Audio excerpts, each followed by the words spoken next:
হরে কৃষ্ণ। সুপ্রভাত।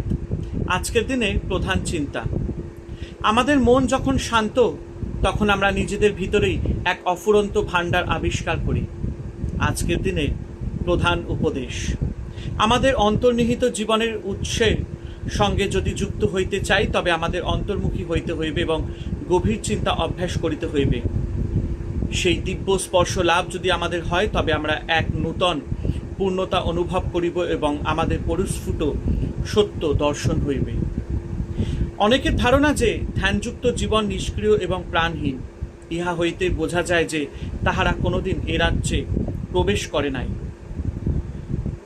ধ্যানাভ্যাস মানুষকে যে রাজ্যে লইয়া যায় সেখানে প্রবেশ করিলে জীবনের সকল নিস্তেজ ভাব দূর হয় এবং আমরা এক অপরিসীম আনন্দে পরিপূর্ণ হই। ইহা মাপ করবেন এবং এই আনন্দ এমন প্রচুর যে তাহা আমরা 10 জনকে বিলাইয়া দিতে পারি। আজকের দিনের প্রার্থনা, যাহার দৃষ্টি সতত এই বিশ্বের উপরে সজাগ, তিনি আমার হৃদয় মনকে শান্ত করুন। আমার সমস্ত সত্তাকে তিনি সুসংবদ্ধ ও শান্তিময় করুন।